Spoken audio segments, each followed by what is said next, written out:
नमो नमो बहुवार हैं, सकल सुपूजन भो। बंदो गुरुपद कंज, कृपा सिंधु नर रूप हरि। महामोहतम पुंज, जासु वचन रवि कर निकर। धन्य धन्य सतगुरु सुखद, महिमा कहे न जाय। जो कछु कहूँ तुम्हारी कृपा, मोते कछु न बसाय। बोलिए प्रेम से श्री सद्गुरु महाराज की जय। सत्संग में पधारे पवित्र आत्माओं, हम सबके सब दुखी हैं। कुछ भी बनकर कोई धरती पर है, सबके सब दुखी हैं, अशांत अशांत है। क्यों?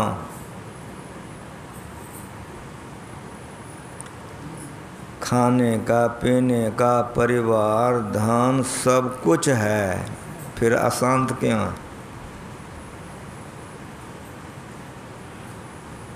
अभी हम लोगों ने पाठ किया है, शांति प्राप्त करने का प्रेरण मनुष्यों के हृदय में स्वाभाविक ही है कि नहीं? क्या है? शांति प्राप्त करने का प्रेरण मनुष्य के हृदय में स्वाभाविक क्यों है? विचारिएगा न, स्वाभाविक क्यों है? संसार के तमाम सुख को भोगते हैं, शांति नहीं मिलती है। क्यों?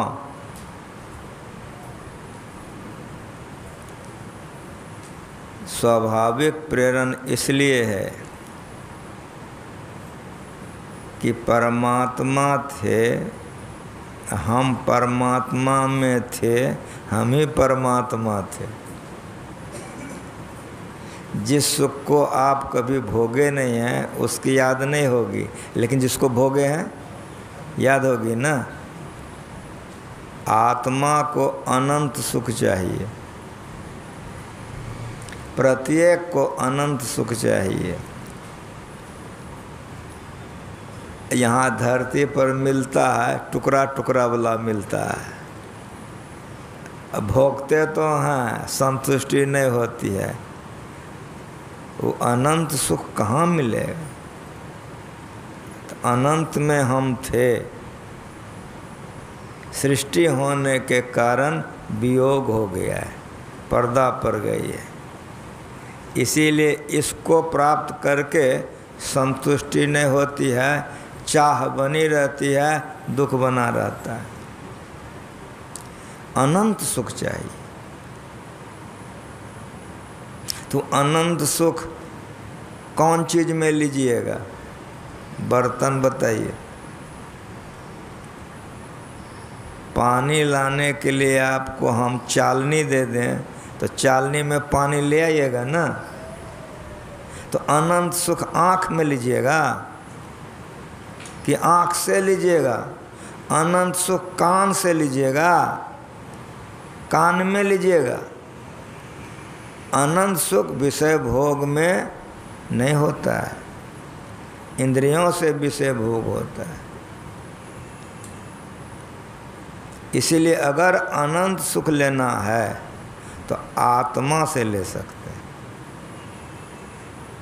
आत्मा अनंत सुख का भोगी है। जिन्होंने इसको पाया उन्हीं की सब वाणी का पाठ हुआ है। ज्ञान कहते हैं कि जानिए, किससे जुड़िएगा? तो जुड़ना क्यों है? तो वियोग हो गया है, इसीलिए जुड़ना है। जब तक नहीं जुड़ेंगे तो दुख होगा। वाह घर की सुधि कोई न बतावे, जा घर से जीव आया हो।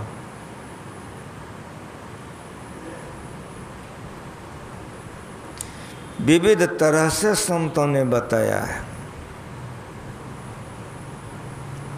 वाह घर की सुधि कोई न बतावे, जा घर से जीव आया हो। जब तक आत्मा को परमात्मा नहीं मिलेगा तब तक अनंत सुख नहीं मिलेगा, और जब तक अनंत सुख नहीं मिलेगा तब तक हम अशांत रहेंगे। बसते न शून्यं, शून्यं न बसते, अगम अगोचर कैसा, गगन शिखर में बालक बोलें, वाका नाम धरोगे कैसा।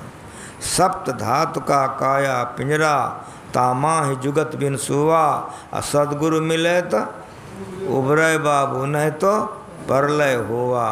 आवे संग जाय अकेला, ताथे गोरख राम रमेला, काया हंस संग भय आवा, जाता जोगे किन्हु न पाओ। ये ज्ञान ज्ञान है। वहाँ न बस्ती है न शून्य है, वहीं हम थे। आ गए कहाँ हैं? जहाँ बस्ती और शून्य है, इसीलिए फेर में पड़ गए। थे कहाँ? तो बसते न शून्यं, शून्यं न बसते, अगम अगोचर ऐसा, वहीं थे हम।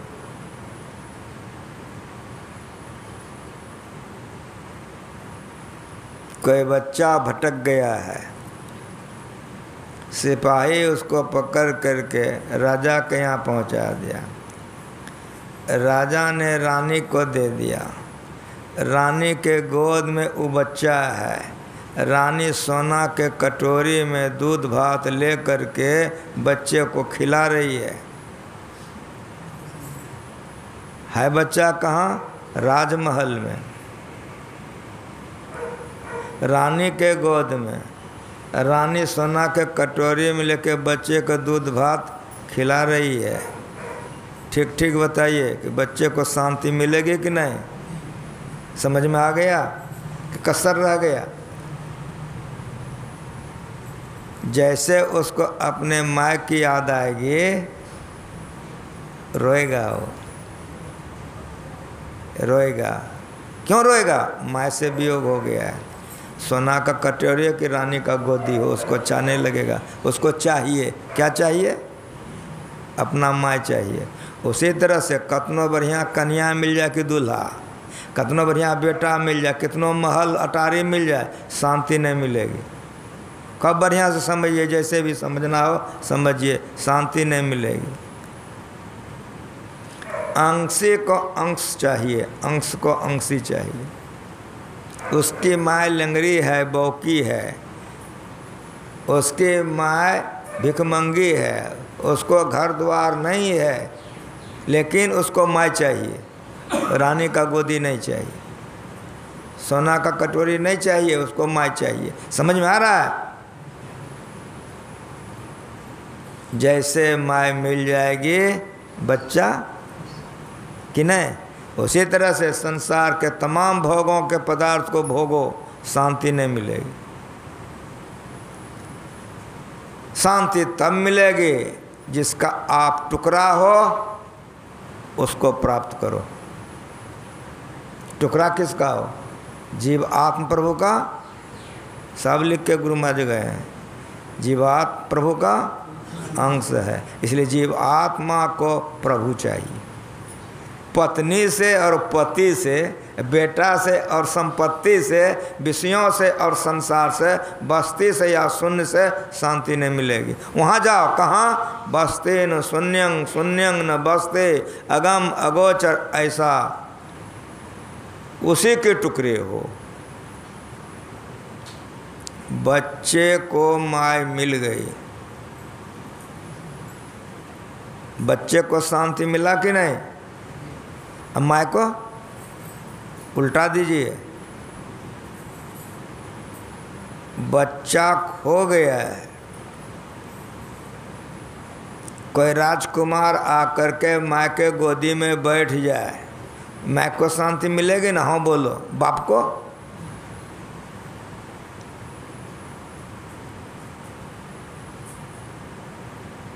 उसका बेटा नेंगरे है, उसका बेटा बौके है, उसका बेटा बहरे है, उसको बेटा चाहिए। जिसका अंश है उसको अंशी चाहिए। बेटे को पा करके माँ बाप खुश हो जाता है। उसी तरह से बहुत फूल चढ़ाओ, मिठाई चढ़ाओ, ये परतंत्र भक्ति चाहिए। बिनु शीस नभै जहाँ सेवको, सेवक भाव लिए रहे, मिल परमात्म सो आत्मा। परमात्मा को चाहिए आपकी आत्मा। कितना ऊंचा ज्ञान संतों का है, ये बार बार सुनना है। मरने पर जो मुक्ति होती है वह मुक्ति नहीं है। क्यों नहीं है? तो मरने पर तो देह रही जाएगा। कोई भी लोकांतर को आप जाइए, शरीर रहेगा ही, बंधन रहेगा ही। इसको मुक्ति नहीं कहते।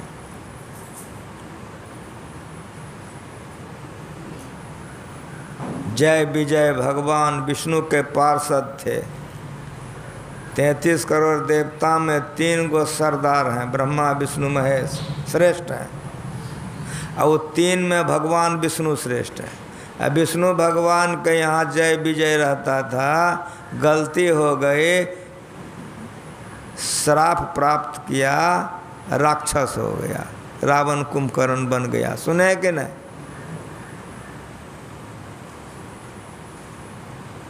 ब्रह्मलोक को गया, राजा श्वेत मर करके अपना देह का मांस खाना पड़ा। किसी भी लोकांतर में जाएंगे शांति नहीं मिलेगी।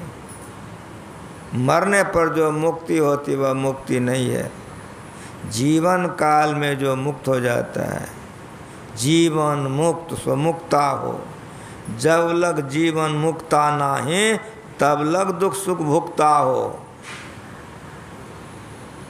काया हंस संग हो जावा, शरीर और जीवात्मा साथ में आया है। तो ऐसा भजन कीजिए कि सब शरीरों का निवारण हो जाए। जब तक सारे शरीरों से मुक्ति नहीं मिलेगी तब तक मुक्ति नहीं होगी। इसीलिए मरने के समय में जीव जो जो भावना करता है वही वह होता है। पाशविकी वृत्ति होगी, हम मर जाएंगे, पशु बन जाएंगे। भोग वृत्ति रहेगी, नीचे जोनियों में जन्म हो जाएगा। कहीं आसक्ति रहेगी, मरकर वहीं चले जाएंगे। इसीलिए आदत लगाइए कि मरने के समय में ये सब याद नहीं आवे।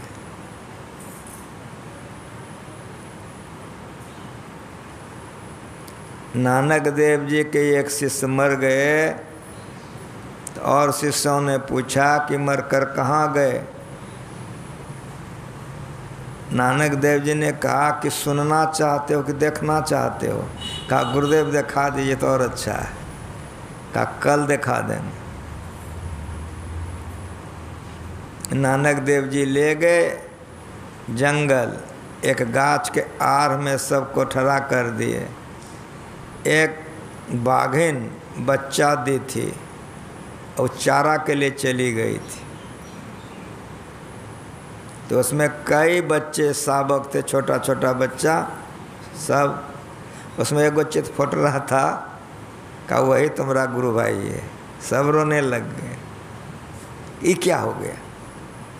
कहा रो मत, देखो तो थोड़े देर के बाद बाघिन आई, चारा लेकर के सब बच्चे के मुंह में दिया, सब तो गट गट खा लिया। चित फटरा को खिलावे तो खेबे नहीं करे। तो बाघिन लहरू से मारे, उसके मुंह में डाल दिया। मुंह में जो डाल दिया उसके गले में अटक गए, छटपटा के उमर गया। कहा चलो, ऐसा क्यों हुआ? तो मरने के समय में कोई मांस बना रहा था, चित्तवृत्ति उसी ओर गया, इसलिए ऐसा शरीर में चला गया। लेकिन सब दिन भजन ध्यान किया था, इसीलिए वो शरीर में टिक नहीं सका, शरीर छूट गया। अब स्वर्ग गया, फिर शरीर धारण करेगा, भजन करेगा। अगर भजन का संस्कार है तो 84 लाख योनि में जीवात्मा नहीं जाएगा। चूक होने से कहीं गिर सकता है, लेकिन वो फिर संभल करके प्राप्त पुण्य कृतांग लोकान स्वति शाश्वती समा सुचिनांग श्रीमतांग गए भ्रष्टो भी जाते, विशाल स्वर्ग को भोगता है, फिर वो भजन करता है। रविदास जी का जन्म हुआ, माँ दूध पिलाती थी, वो पीबे नहीं करते थे। अगले जन्म के संस्कार बस वो जानते थे, ऊंचे जाति के थे। यहाँ चमैन का दूध कैसे पिएंगे? तब कोई महापुरुष ने समझाया, तब उनके समझाने पर उन्होंने दूध ग्रहण किया।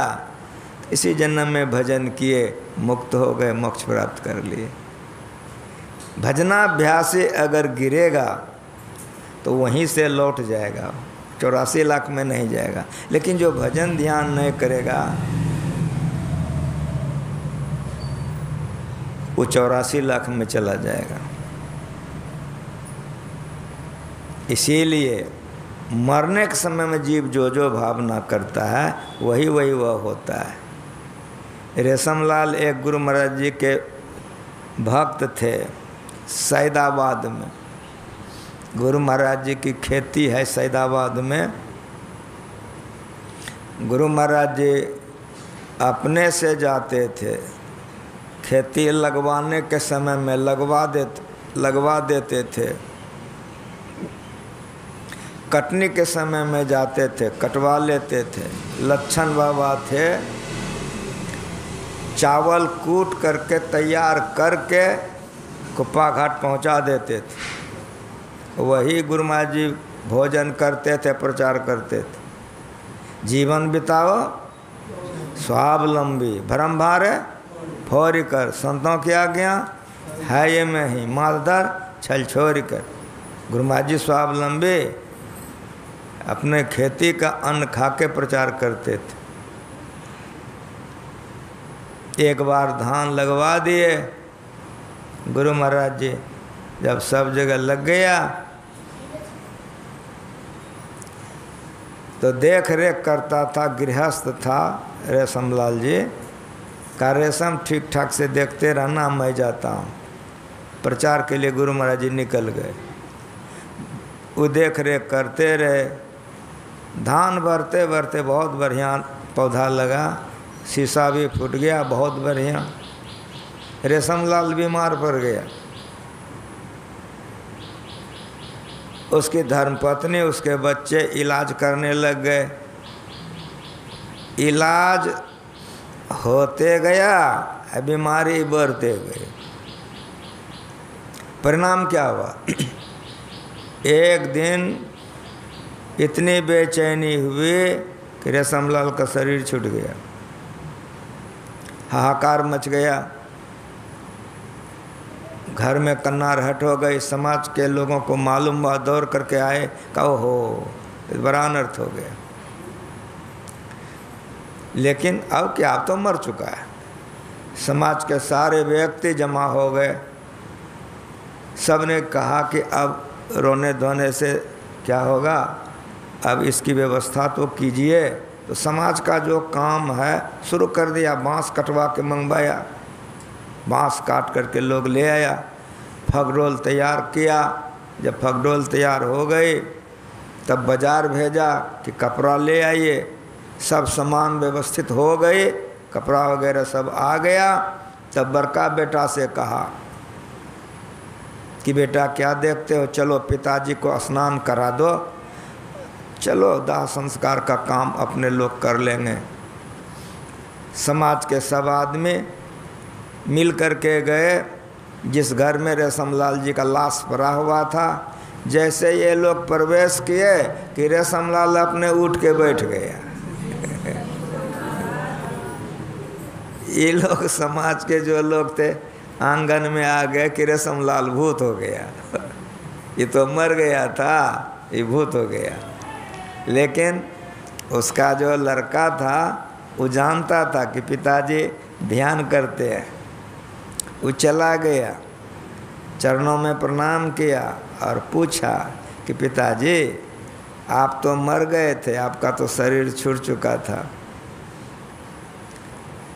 आपके लिए बांस आ गया, अर्थी बन चुकी है, बाजार से सारे कपड़े वगैरह आ गए थे, अब तो हम लोग आपको उठा करके संस्कार करने जा रहे थे दाह करने के लिए, आप जी गए कैसे। तब रेशमलाल ने कहा बेटा मेरी बात सुनो, जब हमको बड़ी बेचैनी हुई तो मैंने देखा कि काला काला बड़ा भयंकर 2 व्यक्ति ठहरा था। मैंने पूछा तुम कौन है, उसने कहा हम जम हैं। तो मैंने पूछा कि तुम कहाँ आए हो, उसने कहा कि तुमको लेने के लिए। कहा कि हमको लेने के लिए, हम तो ध्यान सत्संग करते हैं, गुरु महाराज जी का सेवा करते हैं, और तुम हमको ले जाओगे। बेटा जैसे गुरु महाराज जी का नाम लिए गुरु महाराज भी उपस्थित हो गए। बांध करके तो वो ले गया, लेकिन गुरु महाराज मेरे साथ गए। जहाँ खोला वहाँ भवन था, गुरु महाराज जी वहाँ बैठ गए, वो अलग ठहरा था। तो गुरु महाराज जी ने पूछा कि रेशम क्या चाहते हो। तो मैंने कहा हजूर अभी ध्यान भजन पूरा हुआ है, अभी ध्यान भजन करेंगे। तो गुरु महाराज ने कहा कि देखिए ये ध्यान भजन करेगा, इसको भेज दीजिए। तो बेटा जो बांध के ले गया था वही हमको विमान पर चढ़ा के पहुंचाया है। मरने के समय में जीव जो जो भावना करता है वही वही वह होता है। हम लोग कहें मायगे माए बाप रे बाप, तो माए बाप बचा सकेगा? हाँ बोलो। अगर जाप करने की आदत लग जाएगी तो मरने के समय में अगर गुरु महाराज याद आ जाएंगे तो कल्याण होगा कि नहीं होगा। इसीलिए ऐसा संस्कार बनाइए, चलते फिरते उठते बैठते खाते पीते, खेत में खमार में, परिवार में कारोबार में रोजगार में कहीं रहिए, अपने मन को गुरु महाराज में लगा करके रखिए। इसको जप जोग कहते हैं, इसको जप जोग कहते हैं। अपनी चित्तवृत्ति को संसार के पदार्थों से तोड़ करके जप में जोड़िए, ये जोग है। जप रहे और आप रहिए, ऐसा जप जोग हो जाए। जब ये हो जाए तब इसको मानस जोग कहते हैं, इसको जप जोग कहते हैं, ये जोग है। जोग वृत्ति सारे क्लेशों का नाश करने वाली है। इसी जोग में जब आप सफल हो जाइए तब ज्योति जोग कीजिए।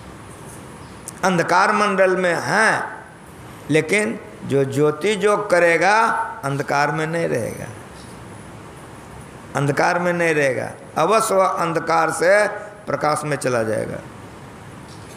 जप जोग के बाद, मानस जोग के बाद ज्योति जोग कीजिए। ज्योति रहे और आप रहिए। और जब ज्योति जोग में निष्णात हो जाइए, सफल हो जाइए, तब शब्द जोग कीजिए। ये जोग है। तब शब्द जोग कीजिए। शब्द गयो जीव संशय नाही, साहब भयो तेरो संग। चुंबक शब्द सत्य है भाई, चुंबक शब्द लोक ले जाई, ले निकारे होखे नहीं पीरा, सत्य शब्द जो बसे शरीरा। पंचम बजे धुर, घर से जहाँ आप विराजाएं, गुरु की कृपा से मैं ही तहाँ पहुँची खोजना। पांचवा शब्द का केंद्र परमात्मा है, इसीलिए शब्द योग के बाद तब क्या हो जाएगा? स्थूल सूक्ष्म कारण महाकारण चेतन सारे पर्दे खत्म हो जाएंगे। परिणाम क्या? वियोग खत्म है। अब आत्मा परमात्मा मिल करके अंतिम योग है, जहाँ सेव बिनु शीस नभय, जहाँ सेव्य को सेवक भाव लिए रहे, मिली परमात्म सो आत्मा पराभक्त सुंदर करे। ये योग जो वियोग परमात्मा से हो गया था, आत्मा परमात्मा में जाके फिर परमात्मा हो जाएगा, सारी अशांति चली जाएगी, सारा दुख मिट जाएगा, सारा क्लेश का नाश हो जाएगा। इसको जीवन मुक्त कहते हैं। हम लोगों को बार बार सुनना चाहिए, करना चाहिए। ये क्रिया करने वाला झूठ बोलेगा नहीं होगा, चोरी करेगा नहीं होगा, नशा पिएगा नहीं होगा, व्यभिचार करेगा नहीं होगा। इसीलिए ये क्रिया करने वालों के लिए ना वृत्तो दुश्चरितान, ना शांतो न समाहिता, ना शांत मानस वापे प्रज्ञान मा पुण्यात। जो दुष्चरित्र से अपने को अलग ने किया है, इसमें आगे नहीं बढ़ सकता है। इसलिए ये क्रिया करने वाले को सत्संग रोज कीजिए, ध्यान रोज कीजिए, व्यभिचार चोरी नशा हिंसा नहीं कीजिए, तो लोक परलोक दोनों बनेगा। इन्हीं शब्दों के साथ एक बार प्रेम से बोलिए, ले जाओ आरती करो।